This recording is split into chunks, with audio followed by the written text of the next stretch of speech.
జై శ్రీరామ్. శ్రీమాత్రే నమః. శ్రీ గురుభ్యో నమః. 2024 సంవత్సరం జూన్ మాసంలో 15వ తారీఖు నుంచి జూన్ నెల 29వ తారీఖు వరకు కూడా గోచారంలో ఒక విశేషాంశం ద్వాదశ రాశుల వాళ్ళకి చోటు చేసుకుంటుంది. ఆ విశేషాంశం ఏంటంటే బుధాదిత్య యోగం. బుధాదిత్య యోగం ద్వాదశ రాశుల వాళ్ళకి యాక్టివ్ కాబోతూ ఉంది గోచార గ్రహస్థితుల రీత్యా. అసలు ఏంటి బుధాదిత్య యోగము, దీనివల్ల వచ్చే ఫలితాలు ఏంటి, ఇవన్నీ మనం చూద్దాము. బుధాదిత్య యోగం ఎప్పుడైనా సరే రవి బుధులు కలిసి ఒక రాశిలో ఉంటే కనుక దాన్ని బుధాదిత్య యోగం అంటాము. ఈ బుధాదిత్య యోగము 12 రాశుల్లో కూడా రవి బుధులు కలిసే అవకాశం కలుస్తారు. ఎందుకంటే రవి బుధులు ఇద్దరు కూడా పక్క రాశుల్లోనే ఉంటారు, లేదంటే చాలా టైమ్స్ వాళ్ళిద్దరు కలిసి ఒక రాశిలోనే సంచారం చేస్తూ ఉంటారు. అంత మాత్రాన అందరికీ బుధాదిత్య యోగం అప్లికేబిలిటీ ఉండదు. మీరు పుట్టినప్పుడు మీ జన్మ జాతకంలో కనుక రవి బుధులు ఇద్దరు మిథున రాశిలో ఉన్న, కన్యా రాశిలో ఉన్న, అలాగే సింహరాశిలో ఉన్న, మేషరాశిలో ఉన్నా కూడా బుధాదిత్య యోగం వర్తిస్తుంది. ఈ రాశుల్లో కనుక రవి బుధులు మీరు పుట్టినప్పుడు ఉంటే కనుక మీ జన్మ జాతకంలో మీకు బుధాదిత్య యోగం వర్తిస్తుంది. ఇప్పుడు అందరికీ అలా పుట్టాలని ఉండదు కదా. అప్పుడు గోచారంలో వచ్చినది డెఫినెట్గా మనం ఒడిసి పట్టుకోవడానికి అవకాశం ఉంటుంది. అలా ఒడిసి పట్టుకోవడానికి ఏం పరిహారం చేస్తే మీ జన్మ జాతకంలో లేకపోయినా మీరు యాక్టివేట్ చేసుకోవచ్చు. ఇప్పుడు గోచారాల్లో ఇస్తుంది కాబట్టి మీరు యాక్టివేట్ చేసినా చేసుకోకపోయినా ఫలితం మీకు ఉంటుంది. కాకపోతే ఫలితాన్ని మీరు 100% ఫలితాన్ని 80% తీసుకోగలుగుతారా, లేదంటే మీరు యాక్టివేట్ చేసుకోకపోయినా మీకు 40 to 50% వస్తుంది. సో తెలుసుకోవడం వల్ల మనం ఆ పరిహారం చేయడం వల్ల మ్యాక్సిమం దాన్ని మనం గ్రహించడానికి, ఆ యోగాను మనం కంప్లీట్గా అబ్జర్వ్ చేయడానికి అవకాశం ఉంటుంది. ఈ బుధాదిత్య యోగం ఇప్పుడు మనం ఈ రాశిలో ఉంటే బాగుంటుందని తెలుసుకున్నాం కదా. మీరు పుట్టినప్పుడు కనుక ఈ రాశిలో మీకు బుధాదిత్య యోగం ఉంటే ఇప్పుడు గోచారంలో వచ్చింది కాబట్టి ఇది నిజంగా ఇంకా చాలా ప్లస్ అవుతుంది. మీకు అందరికంటే కూడా ఎక్కువగా మీకు శుభ ఫలితాలు ఉంటాయి. అయితే ఇప్పుడు మనం కొంతమంది మనకి చెప్పే కంప్లైంట్, మనం తరచుగా వినే కంప్లైంట్ ఏంటంటే నాది యోగ జాతకం కాదు అని కొంతమంది బాధపడుతూ ఉంటారు, అనుకుంటూ ఉంటారు. వాళ్ళ జాతకాన్ని వాళ్ళు నిందించుకుంటూ ఉంటారు. అయితే యోగాలు అనేవి మనకి గోచరంలో గ్రహదేవతలు కలిగిస్తూ ఉంటారు. మనం పుట్టినప్పుడు గోచర గ్రహదేవతలు కావచ్చు, మన జన్మ గ్రహస్థితుల్లో యోగాలు ఉంటే అవన్నీ యాక్టివేట్ అవుతాయి. ఒక్కొక్కసారి మనకున్న యోగాలు నిద్రాణంగా కూడా ఉంటాయి, వాటిని యాక్టివేట్ చేసుకుంటేనే యాక్టివేట్ అవుతాయి. ఒక్కోసారి అవయోగాలు కూడా నిద్రాణంగా ఉంటాయి. అవయోగాలు నిద్రాణంగా ఉంటే మంచిదే, వాటిని యాక్టివేట్ చేసుకోకపోతే మనకంటే ఈ జన్మలో అవయోగం ఉన్నా కూడా పూర్తిగా అనుభవించకుండా మనల్ని తేలిగ్గా గట్టెక్కిస్తాడు పరమాత్ముడు. సో అవయోగం నిద్రాణంగా ఉంటే అక్కడ అర్థం ఏంటంటే ఇంకా భగవద్ ఉపాసన, భగవద్ ఆరాధన ఎక్కువగా చేసుకుంటే ఆ అవయోగం నుంచి తొందరగా మనల్ని అంటే వచ్చే జన్మలకి, ఉత్తర జన్మలకి వాటిని క్యారీ చేసుకోకుండా కాపాడబడతాం. ఒకసారి తెలియకుండా కూడా చాలామంది అవయోగాలను యాక్టివ్ చేసుకుంటూ ఉంటారు. అవయోగాలను ఎలా యాక్టివ్ చేసుకుంటారు అనే విషయం అసలు దీనికి సంబంధించి సపరేట్గా ఒక స్పెషల్ వీడియో మళ్ళీ మనం మాట్లాడుకుందాం. బట్ ఇప్పుడు దీనికి సంబంధించి మనం మాట్లాడుకుందాం. యోగం ఇనాక్టివ్లో ఉంటే కష్టం కదా. యోగం ఇనాక్టివ్లో ఉంటే యోగాన్ని యాక్టివేట్ చేసుకోవాలి. ఇప్పుడు గోచారంలో నాది యోగ జాతకం కాదు అని బాధపడేవాళ్ళు, వాళ్ళ కోసమే గోచారంలో గ్రహస్థితులు మనకి ఇలాంటి చక్కటి అవకాశాన్ని కల్పిస్తూ ఉంటాయి అన్నమాట. ఈ యోగం వచ్చింది, ఇది చేసుకుంటే కనుక మీకు అది ఇంకా మొత్తంగా మీరు తీసుకోవడానికి అవకాశం ఉంటుంది. లేకపోయినా కూడా ఉంటుంది, అవి పరిహారం చేసుకుంటే ఇంకా ఎక్కువగా గ్రాప్ చేసుకోవడానికి అవకాశం ఉంటుంది. ఇప్పుడు చూడండి, మనకి లాటరీ ఉంటుంది. ఇప్పుడు లాటరీలను చాలామంది వేస్తూ ఉంటారు. అప్పుడు ఒక్కొక్కసారి లక్కీ డిప్లో కొంతమందికి వస్తూ ఉంటుంది. అంటే వాళ్ళకి యోగం స్టార్ట్ అయ్యి యాక్టివేట్ అయితేనే అలాంటివి వస్తుంటాయి. అంటే ఇది ఓన్లీ దీనికనే చెప్పట్లా, ఉద్యోగంలో ప్రమోషన్ కావచ్చు, వాళ్ళు లక్కీ ఫెలో అని అనుకుంటారు. వ్యాపారస్తులను కావచ్చు, ఉద్యోగస్తులను కావచ్చు, ఎక్కువగా శ్రమ పడకుండా సంపాదించేస్తున్నారు. ఎక్కువగా శ్రమ పడకుండా సంపాదించే జాతకులు, గురుబలం ఉన్నవాళ్ళు, బుధాదిత్య యోగం ఉన్నవాళ్ళని నిస్సందేహంగా చెప్పచ్చు. ఉద్యోగ వ్యాపారంలో వాళ్ళు రాణిస్తున్నారు, ఎక్కువ శ్రమ పడకుండా అంటే డెఫినెట్గా వాళ్ళకి గురుబలం, రవి బుధ బలం అంటే బుధాదిత్య యోగం ఉంటేనే ఉంటుంది. దానికి ఏం పరిహారం చేసుకోవాలి? ఇప్పుడు మీ అందరికీ కూడా బుధాదిత్య యోగం యాక్టివేట్ అవ్వాలంటే ఇప్పుడు గోచారంలో ఉంది కాబట్టి అది యాక్టివేట్ అవ్వాలంటే ఇప్పుడు గోచారంలో మనకి వర్షం పడుతూనే ఉంటుంది. దాన్ని నిల్వ చేసుకునే వాళ్ళకి సంవత్సరం అంతా స్కేర్సిటీ లేకుండా చక్కగా వాటర్ సరిపోతుంది.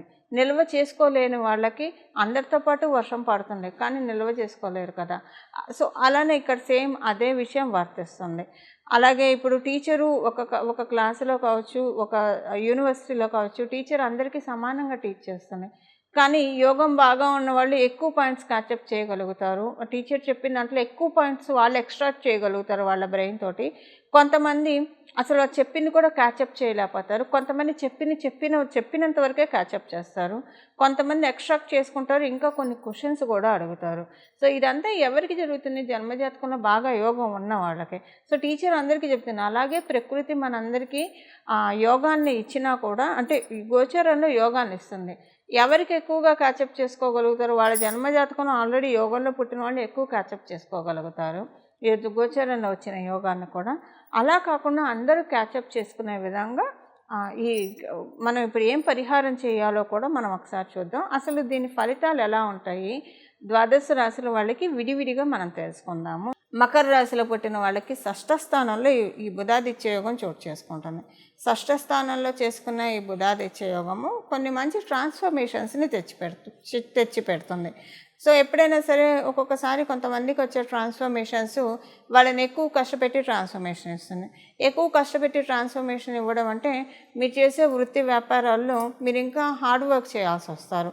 హార్డ్ వర్క్ చేసి తద్వారా మీకు అనుకూలతల్ని ప్రసాదిస్తుంది. ఒక్కొక్కసారి హార్డ్ వర్క్ అన్ని వేళల్లో కూడా మనకి తగ్గదు. అంటే చాలా కష్టపడుతున్నా కూడా ఫలితం రాలేదని బాధపడుతున్న వాళ్ళు మన చుట్టూ ఎంతమంది లేరండి. అలా కాకుండా ఇప్పుడు మీరు కష్టపడ్డా కూడా, మీరు ఉద్యోగస్తులైనా సరే, వ్యాపారస్తులైనా సరే, మీరు ఎంత కష్టపడ్డారో దానికి 5 ఫలితాన్ని గోచరంలో ఉన్న బుధాదిత్య యోగం మీకు ప్రసాదిస్తూ ఉంది.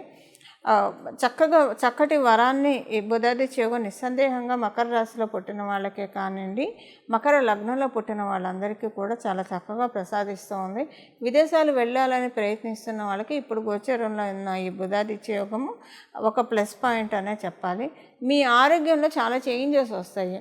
అంటే మీకు ఒకవేళ ఆరోగ్య సమస్యలతో బాధపడుతూ ఉంటే ఆరోగ్య సమస్యల నుంచి మీరు అధిగమించే విధంగా బుధాదిత్య యోగం మిమ్మల్ని దీవిస్తూ ఉంది. సో చాలా ప్రాబ్లమ్స్ కట్ డౌన్ అయిపోతాయి ఆరోగ్యానికి సంబంధించింది. మీ జన్మజాతకం సహకారంగా ఉంటే చాలా పూర్తిగా కట్ డౌన్ అవుతాయి. మీ జన్మజాతకం సహకారంగా లేకపోతే ఈ 5 నెలలు అయితే ఆరోగ్య సమస్యలు మిమ్మల్ని ఇబ్బంది పెట్టవు, బాధ పెట్టవు. మళ్ళీ ఆ తర్వాత తిరగబెట్టచ్చు. అంటే మీ జన్మజాతకాన్ని అనుసరించి ఆధారపడి ఉంటుంది ఆ విషయము. ఒకవేళ మీకు ఆరోగ్య సమస్యలు అసలు ఏం లేవు, మేము పరిపూర్తి ఆరోగ్యవంతులం అని అనుకుంటే కనుక మానసికంగా మానసికంగా చక్కటి మానసిక ఆరోగ్యం. ఎప్పుడైతే చక్కటి మానసిక ఆరోగ్యం ఉంటుందంటే చక్కటి మానసిక ఆరోగ్యం అంటే నా ఉద్దేశంలో డిప్రెషను ఇలాంటివి ఏం లేకుండా చాలా చక్కటి హ్యాపీగా సంతోషంతో ఉంటారు, మనశ్శాంతిగా ఉంటారని సింపుల్గా చెప్పాలంటే అది వసగుతుంది. ఇవి బుధాదిత్య యోగం మకర రాశి వాళ్ళకి ప్రసాదించే యోగాలు. బుధాదిత్య యోగం మీరు యాక్టివేట్ చేసుకుంటే గోచారంలో ఉన్నది ఎలా మీకు ఫలితాన్ని ఇస్తుంది. ఇప్పుడు మనకి జరగబోయే ఈ బుధాదిత్య యోగము జూన్ నెల 15వ తారీఖు నుంచి 29వ తారీఖు వరకు బుధాదిత్య యోగం ద్వాదశ రాశుల వాళ్ళందరికీ ఉంది. ఈ ఉన్న బుధాదిత్య యోగము ఈ ఫలితాలు ఈ రాబోయే 5-6 నెలల్లోపు మీరు తీసుకోవడానికి, గ్రాప్ చేసుకోవడానికి చాలా చక్కగా ఉంటుంది. ఇప్పుడు మనం పరిహారం చూద్దాం. పరిహారము ఎప్పుడైనా రవి బుధులు ఇప్పుడు మిథున రాశిలో కలుస్తూ ఉన్నారు కాబట్టి చక్కగా శ్రీరామచంద్రమూర్తిని ఆరాధించడం చాలా చక్కటి పరిహారము.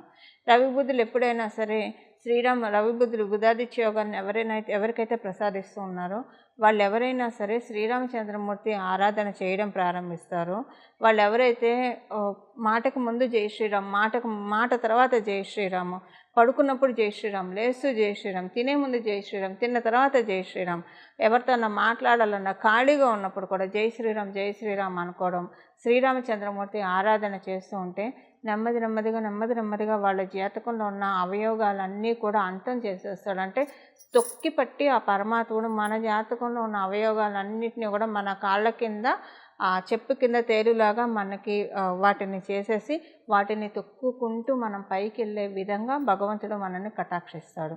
బుధాదిత్య యోగం అసలు మీకు గోచారంలో కాకపోయినా విడిగా కూడా మీ జన్మజాతకంలో ఉన్నా లేకపోయినా యాక్టివేట్ చేసుకోవడానికి ఈ రెమెడీ ఎప్పుడు పనిచేస్తుంది.